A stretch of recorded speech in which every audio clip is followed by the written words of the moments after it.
시장에서 이미 선택한 종목들은 어떻게 해야 될지 고민되는 시간이죠. 장 마감 20분 남겨두고 여러분들이 더 들고 가야 될지 매도해야 될지 투자 해법 전해드리겠습니다.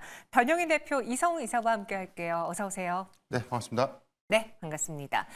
그래도 무탈하게 CPI 쇼크를 좀 넘어가는 것 같은데 시장에 무언가 변화의 조짐이 있거든요. 종목별로 정리해 보도록 할게요. 첫 번째 돌파주 보시죠. 초전도체주는 멈추지 않습니다. 오늘은 덕성이 그 테마 재열풍 속에 2거래 연속 상한가를 보여주고 있는데요. 더 끌고 갈 용자 있을까요? 두 분은 매도와 보유 정도의 의견입니다. 이송 이사님, 네. 더 끌고 가자라는 거는 신규 매수는 불가능하지만 보유자 영역에서 추가적인 상승을 좀 노려볼 수 있다고 들리는데 네. 어떤 이유로 주신 건가요? 우선 오늘 그 관련주 한 종목이 거래 정지죠. 네. 상승을 했다 보니까 거래 정지고 나머지로 이 업종? 예, 비유가 테마가? 맞겠죠. 네, 테마 안에서 순환매가 도는 현상이 나타나고 있습니다. 대표적으로 덕성 같은 경우는 뭐 오늘 상한가 부근까지 좀 도달을 해 있는 모습들이고 신성 델타테크 같은 경우는 추세가 깨지지 않는 흐름이 나타나고 있지 않죠. 여전히 단기 평을 타면서 주가 흐름이 나타나고 있는 상황이에요. 이거를 뭐 어느 정도의 시가총액 목표가 가능하다라고 산출하기는 힘들지만은 아까 그 짚어주신 요인처럼 그 3월 초에 이벤트가 있죠. 그렇다 네. 보니까 그 부분을 놓고는 종목들이 이렇게 순환매가 연속이 될 수 있겠습니다. 그 일정에 도래를 했을 때 이 부분이 초전도체가 긍정이든 부정이든 그때는 주가 변동성이 커질 수 있어요. 결론은 뭐냐라고 하면은 우리가 이익 대비해서 시가총액을 도출하는 그런 실적 기반의 종목이 아니고 반대로 모멘텀 쪽으로 일정 뭐 그런 부분을 집중할 수 있는 요소다 보니까 여기에 대한 일정을 기억하시면 되겠습니다. 네, 그래서 덕성 보유 의견 주시면서 일정 매매해 보자라고 하는데 실제로 지금 많은 분들이 네. 저는 좀 의외다라고 생각했던 게 불확실한 일정이잖아요. 네네. 그럼 분명히 여기서 이탈하려고 하는 분들도 많을 거라 생각했는데 네. 그보다는 기대하는 분들이 많게 연일 상한가를 간다는 거죠. 네. 그럼 초전도체에 대한 실체를 믿으시는 분들이 많아서일까요? 아니면 오늘처럼 뭔가 반도체도 좀 조용하고 쉽사리 수익을 내기 어려운 시장이기 때문에 유독 더 오늘장 강한 걸까요? 후자의 측면이 더 강하고요. 믿음보다는요. 네, 여기 더해져서 거래 대금을 보시면 될 것 같아요. 시장이 종목이 하락을 하면서 거래 대금이 확 커지게 되면은 그때는 이제 조바심이 들겠죠. 그런데 종목에서 그런 현상들이 안 나타나고 있거든요. 그렇다 보니까 가격을 볼 필요도 있겠지만 모멘텀을 볼 필요도 있겠지만은 주가에 선행하는 부분은 거래 대금 이 부분을 함께 연결하시면 되겠습니다. 네, 그래서 덕성의 이 파워가 조금 더 나타날 수는 있습니다. 그리고 3월에 있을 일정 이벤트를 가지고 매매할 수 있지만 신규 매수는 두 분 모두 다 제한 주지 않으셨어요. 참고해 보시고요. 두 번째 돌파 종목 보겠습니다. 오늘 하나투자증권의 강세가 나타나는데 저 PBR에 가상화폐까지 더해졌습니다. 저 PBR 중에서 오늘 거의 유일하게 살아남고 있는데 상승세 이어갈까요? 이성사님은 보유, 변영인 대표님은 앞서 아껴둔 자금 여기에 매수 버튼으로 눌러주셨습니다. 하나투자증권 오늘 어떤 모멘텀이 있습니까? 우선에선 지금 오늘 업비트 관련 종목들의 이 강한 흐름들이 좀 더 부각되는 흐름들인데 일단 뭐 비트코인이 가격이 굉장히 많이 좀 급등을 했었고 여기 관련된 ETF 현물 유입액이 지금 최고액보다 더 많이 유입이 되면서 단기적인 어떤 수급 기대가 좀 더 커지는 형국이 아닌가라고 보고 있습니다. 다만 하나투자증권의 오늘 상승세에 편중해서 매매하기보다는 저는 조정시 매수 얘기를 좀 드리고 싶은데 일단 지금 이 하나투자증권의 경우에는 사실상 이게 테마성 수급이 굉장히 좀 잘 몰리는 종목이 됐다는 것이죠. 그렇기 때문에 앞으로 이어질 수 있는 어떤 이 테마 안에서는 이 토스 상장 이슈가 있고요. 그다음에 야놀자, 그다음에 이 두나무의 미국 상장 가시아 이 세 가지 모멘텀들을 주목해 본다면 일단 상장 기대감 속 안에서의 보유 지분 가치에 대해서 평가를 받는 시점 안에서의 기대감들을 더 확대시킬 수 있다고 보고 있습니다. 아마 상장 이슈가 좀 부각이 된다면 하나투자증권이 대장주 3위 안에서는 계속 이 흐름을 좀 유지하지 않을까라고 좀 보고 있습니다. 두나무 지분은 현재 6.1%를 현재 보유하고 있고요. 토스 지분 9.2%를 보유하고 있고 야놀자의 지분은 현재 어떤 지분 추산액은 좀 나오고 있지 않지만 400억 원 정도 뒤에 투자를 했기 때문에 향후에 이 상장 이후에 대한 어떤 전환 비율들을 맞춰본다면 투자 지분에 대한 어떤 이 차익은 굉장히 좀 크지 않을까라고 좀 전망되는 만큼 네. 지금 단기적인 어떤 추세 유입 안에서 저PBR 관련된 수급이 있었고 가상화폐 관련된 기대감들도 이어졌지만 앞으로 이어지는 상장 모멘텀까지 주시한다면 저는 조정 시 모아갈 수 있는 종목이 아닌가라고 판단해봤습니다. 네, 대표님 그런데 이 하나투자증권이 지금 비트코인으로도 엮여 있고 토스뱅크로도 엮여 있는데 이 모멘텀만 놓고 보면은 저 PBR이 안 같아 보이거든요. 네. 근데 현재도 PBR이 0.6배입니다. 그럼 여기 하나투자증권은 지금 저 PBR 주로서 봐도 되는 거 맞아요? 일단 뭐 주가가 오르면 네. PBR은 올라갈 수밖에 없는 요인이죠. 왜냐하면 시가총액에 대한 연동될 수 있는 비율이기 때문에 지금 만약에 이제 시점이 이제 9월 말 기준이냐 12월 결산 시점의 어떤 재무 상태에 대한 이 순자산가의 비율이냐 이 비율은 좀 달라질 수 있는데 네. 주가가 지금 최근에 오늘도 좀 신고가 영역까지 좀 올라왔기 때문에 상당히 좀 PBR 비율은 좀 많이 올라왔다라고 좀 볼 수 있겠습니다. 다만 지금 이 보유 지분에 대한 가치가 아직 확정되지 않은 공정 가치라는 이 부분은 상장 당시에 대한 이 지분 가치의 평가액은 좀 달라질 수 있기 때문에 지금 현재 보유하고 있는 공정 가치가 있다고 하더라도 상장 당시의 그 가치액은 뭐 크게는 2배에서 3배 정도 이상의 어떤 가치 반영이 더 클 수 있다. 이 점은 굉장히 좀 긍정적인 지표이기 때문에 현재 PBR 기준이 상장 시점에 대한 보유 가치에 대한 이 PBR 비율이 또 달라질 수 있다. 이 부분을 우리가 좀 고려를 좀 해본다면 지금 유독 이 지분에 대한 보유 가치가 이 하나투자증권에만 있는 것은 아닌데 네. 이 종목이 테마성 수급이라고 아까 말씀드렸던 이유가 이 연동에 대한 기대감들을 더 많이 수반하는 관점에서 수급적인 측면에서에 대한 매력도가 크지 않나라고 보고 있습니다. 네, 그래서 하나투자증권 조정 시 매수도 가능하고요. 조금 더 들고 가보자라는 의견입니다. 현재 15%의 급등 유지하고 있습니다. 이어서 다음 종목 한번 볼게요. 실적 시즌에 이런 종목 충분히 나올 수 있죠. 이마트입니다. 사상 처음으로 적자 전환에 증권가 혹평이 쏟아지고 있는데요. 추가 하락 대비해야 될까요?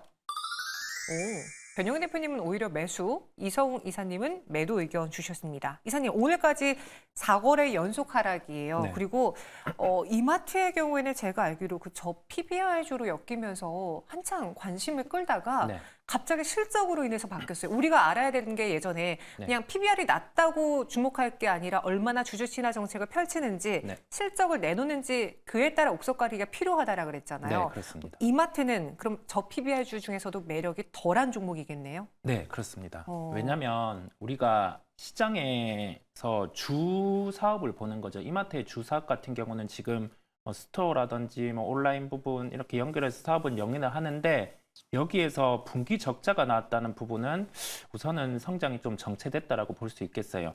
이 실적 같은 경우가 일회성이라고 하면은 우리가 여기에서 뭐 소위 말해서 다음 분기에 실적 기저 효과를 통해서 반등이 나타나겠지만 그렇지 않은 측면이 있습니다. 한 적어도 2개 분기 정도의 실적 부진은 이어갈 수 있습니다. 그렇다 보니까 저 PBR로 반응하기에는 실적에 대한 성장 같은 경우도 좀 역성장이 나타난 부분이고 여기 더해져서 그 전체적인 산업 안에서 경쟁 심화 요소가 있다 보니까 좀 추가로 한 2개 분기 실적을 확인하자는 점까지 함께 말씀드립니다. 네, 그러면은 현 구간에서 매도해보자. 그렇습니다. 현금 확보가 필요하다라고 했고요.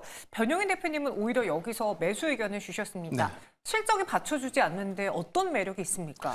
일단 실적의 세부 손익 구조를 우리가 좀 참고를 해보면 네. 근본 영업 손실의 배경은 신세계건설발 이 경영 악화 부분 이 부분이 재무에 좀 반영됐던 효과가 좀 컸다라고 보여지고 이마트 자체 본업에 대해서 영업이익을 1,880억 정도를 좀 기저효과를 냈습니다. 그런데 가장 중요하게 제가 판단한 포인트가 G마켓 인수 이후에 누적 적자가 지속되어 왔는데 8분기 만에 흑자 전환을 4분기에 성공했다. 이 부분은 굉장히 좀 상징적인 의미가 크다라고 볼 수 있습니다. 그래서 2024년도에 온라인 부분에 대한 이 실적 부분이 이익 기조를 얼마만큼 더 확대시킬 것인가, 그동안 축소했던 이 비율을 얼마만큼 이익 전환을 좀 시킬 것인가, 이 부분 지금 관건이고 신세계건설발에 대한 어떤 이 이슈는 올해 1분기까지에 대한 이 실적 여파로 좀 이어질 수도 있겠다라고 보여지지만 지금 현재 유동성이 공급되고 있고 관련된 어떤 부실화를 좀 정리하는 이 구간이라면 신세계건설발 악재는 4분기에 모두 다 선반영됐다는 측면이 있습니다. 근데 뭐 저 PBR 관련된 매력도보다는 지금 실적적인 측면을 차지하더라도 주봉 관점에서도 현재 주가는 굉장히 좀 낮은 주가에 대한 구간이 아닌가라고 좀 보여 있고 1월 19일 날 67,200원 신저가 기록 이후에 PBR 관련된 이슈가 좀 부각이 되면서 단기적으로 좀 상승을 했지만 현재 실적 우려감이 주가에 좀 반영된 만큼 낮은 이 주가 이 부분은 일단 뭐 상반기에 대한 이 실적 상회에 대한 어떤 기대치들을 좀 더 숙반해 간다면 매력도가 있는 구간이 아닐까라고 해서 저는 조정시 매수 의견을 드리겠습니다. 네, 이마트 이번 실적을 뜯어놓고 보면은 신세계 건설에 따른 충격이 컸던 거다. 그렇기 때문에 본업 자체, 유통업종 자체에서의 문제는 없기에 난 오히려 조금 더 하락하면 매수 의견 드리겠다라는 거였고요. 이성훈 과장님은 그래서 조금 더 체크해보고 가겠다라는 의견에 현금 확보 의견 드렸습니다. 참고해 보시고요. 이어서 다음 종목 볼게요. 동시효과 구간 들어왔는데 금양 여전히 11%의 급등을 보여주고 있습니다. 94,800원에 장마감 준비하고 있어요. 엔캠 쉬어가는 구간에 바통 터치일지 변영인 대표님은 아니다. 이성훈 사님은 일단은 보유해보자라는 겁니다. 오늘 코스닥이 그나마 빨간불을 켤 수 있었던 거는 그 2차 전지 소재 안에서 네. 과대낙폭주들에 대한 반등이 나오는 건데 네. 금양도 그럼 그 일환입니까? 아니면은 엔캠의 그 전액 랠리를 보면서 뭔가 또 다른 바톤을 잡을 종목을 찾는 투자자들의 선택을 받은 걸까요? 그 전액 부분에서를 놓고 보면 네. 그 FEOC가 핵심이었고 여기에 대해서 수혜를 볼 수 있는 다음은 전구체 부분, 그 다음은 분리막 부분으로 보고 있습니다. 그렇다 보니까 여기에 대한 증설을 단행한 에코앤드림 같은 경우가 주가가 강함을 볼 수 있었고요. 그다음에 분리막 기업들 같은 경우는 분기 실적 때마다 반응을 하고 있습니다. 긍정적인 실적이 나타나면서 반응을 한다는 그런 특성을 기억하실 필요가 있고 금양은 그냥 2차 전지 오늘 수급이 유입되면서 함께 이렇게 반등이 나타났다라고 해석을 할 수 있겠고요. 거래 대금이 조금 아쉽기는 합니다. 거래 대금이 아쉽기는 한데 첫 반등이 나왔고 60일선 저항을 딱 받았다는 점에서 우선은 전체적인 산업 안에서는 수급이 중심되었다라는 말씀을 드리면서 저는 단기 보유 의견을 말씀을 드립니다. 네, 금양 현재 12%가량의 상승을 보여주고 있습니다.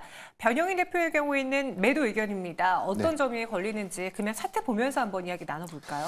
우선 지금 금양이 오늘 12.8%대 상승 흐름들 이 부분은 최근에 엔캠도 그렇고 지금 이 솔브레인 홀딩스가 어제 좀 강했는데 지금 전액 관련된 종목들의 이 수급이 굉장히 좀 크게 물렸다는 것은 2차 전지 동일 섹터 안에서의 업황을 좀 비교해 보면 굉장히 좀 이례적인 일이 아닌가. 왜냐하면 이 셀 3사에 대한 이 실적 전망치들이 1분기에도 굉장히 기조효과 낮아질 수 있는데 오히려 전액은 더 좋아진다는 기대감은 단순한 업황에 대한 부분보다는 수급적인 측면에 의한 주가 상승이다라고 좀 보여지고 금양의 경우에는 일단 리튬 가격이 좀 가장 큰 변수 요인이 좀 되지 않을까. 그런데 앞으로 리튬 가격이 반등한다고 하더라도 지금 이 제련 리튬에 대한 이 개발비가 굉장히 좀 낮아졌어요. 그렇기 때문에 생산업가가 그만큼 줄어든다는 것은 우리가 기대했던 과거에 폭등세를 기록했던 리튬 가격까지 도달하기는 좀 어렵지 않을까. 이 부분이라면 생산 경쟁에 대한 이 원가 경쟁력들을 확보하지 못한다면 금양이 사실상 대형 리튬 공급사에 비해서는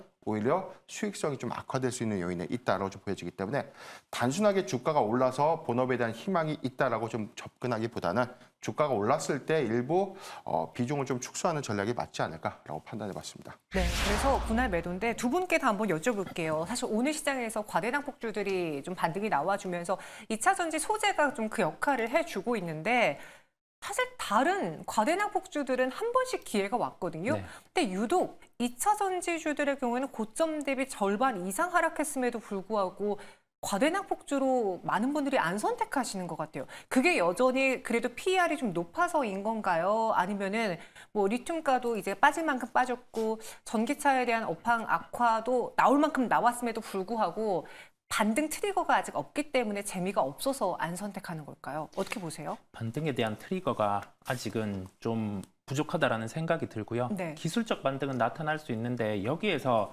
대세 상승의 요인은 뭐냐라고 하면은 앞단에 전기차 같은 경우에 판매 파워가 증가분이 적어도 연간으로 한 30% 이상은 기본으로 나와줘야 됩니다. 그런데 올해는 수요 둔화 측면이 존재를 하고 주요 메이커사들 같은 경우도 하이브리드 차량 같은 경우를 좀 맞아요. 확대를 하죠. 그런 부분에 분산이 있다 보니까 지금은 밸류에이션에 대한 부분도 약간은 모자란 면이 있어요. 그래서 시세 같은 경우가 한 기술적 반등을 요소를 놓고 저점 대비해서 한 20, 30% 정도는 나올 수 있겠지만은 대시세는 앞단에 이제 끌어주는 뭐 제품의 판매, 여기 더해져서 리튬 가격 같은 경우가 올라오면서 판가의 전이까지 이루어지는 구조를 보여줘야 돼요. 그러면 선행에서 우리가 어떤 지표를 보냐? 뭐 중국의 전기차 판매량 이 부분을 놓고 리튬의 뭐 가격의 수요 변화 그 부분을 놓고 보면은 바닥은 거의 나왔습니다. 한 분기를 놓고 리튬 가격은 저점을 형성하고 반등이 나올 것으로 보이는데 아까 짚어주신 요인처럼 약간 채굴에 대한 변화가 있는 거죠. 그렇다 보니까 여기에 대해서는 기술적 반등에 대한 부분을 무게를 두겠습니다. 그래서 그 트리거가 없어서 그런가 봐요. 저희 시청자분들도요, 지금 2차 전지 이야기할 때 평소와 소재주 이야기는 안 하고요, 하이브리드 이야기 혹은 전고체 이야기를 합니다. 다시 말해 2차 전지 관련해서 혹은 자동차 관련해서 뉴스가 살아있고 관심이 있을 법한 키워드에 주목하고 있다는 게 아마 해답이 될 것 같네요. 하지만 빠질 만큼은 빠졌다라고 이야기해 주셨고요. 다음 종목 특징주로 볼게요. 아프리카TV입니다. 최대 실적 속에 주주 환원체까지 발표했습니다. 러브콜 이어질까요? 두 분의 의견은? 변용희 대표님은 여기서 매도를 주시네요. 아프리카TV 왜 매도 의견인가요? 우선 이 회사에 대한 성장성에 대한 이견보다는 단기간 주가 좀 급등했던, 그래서 차익을 일부 좀 챙기자라는 관점에서에 대한 의견입니다. 이 회사가 좀 나쁘다는 취지가 아니라 일단 4분기 후실적을 발표를 했는데 여기서 내용들을 좀 보면 플랫폼 매출은 좀 증가됐지만 광고 매출이 좀 감소됐다. 이 측면은 사실상 광고 매출이 경기 연동성에 관련된 연계점이 굉장히 크다. 그래서 이 광고 매출 부분이 증감폭을 좀 더 크게 가져가지 못했다는 부분 좀 아쉽다라고 보여지고, 다만 플랫폼 매출의 부분은 지금 이 트위치 철수에 대한 이 반사 수혜, 그다음에 여기에 관련된 수급 유저수, 유입 기대감들이 좀 더 반영되면서 구독자가 늘어날 수 있다는 기대치들을 지금 최근에 어떤 주가 상승 분으로 좀 더 다 땡겨왔다라고 저는 보여지거든요. 그렇기 때문에 1분기 실적 안에서 트위치 철수에 대한 이 반사 수혜가 숫자로 좀 증명이 되는가, 이 부분을 좀 관건이다라고 좀 보여지고 있고, 이 부분이 2023년도와 유사하거나 여기서 큰 폭의 증감치를 가져오지 못했다면 주가에 모두 다 선반영된 측면이 있지 않을까라고 보여지기 때문에 저는 추세 구간에서는 한 11만 4천 원 구간, 11만 4천 원 구간이 이탈하지 않는다면 보유 의견을 좀 제시해 드리는데, 만약에 11만 4천 원 구간이 좀 위협한다면 여기서 일부 분할 매도로서 차익 등하는 것이 어떨까라고 좀 판단해 봤습니다. 네, 그래서 분할 매도 혹은 지금 현 구간에서의 어느 정도 매도를 준비할 타이밍은 온 것 같다라는 의견 주셨습니다. 아프리카TV 오늘까지 4거래 연속 상승하면서 현재 마감 동시효과 구간에 12만 1,400원, 2.88% 강세로 장 마감 준비하고 있습니다. 동시효과 구간에서 보시면요, 최근 우리 증시에 정말 과감하게 매수를 보였던 외국인 투자자들이 어제 이어서 오늘도 좀 사라진 상황입니다. 코스피 보합에서 2,621선 지나고 있고요.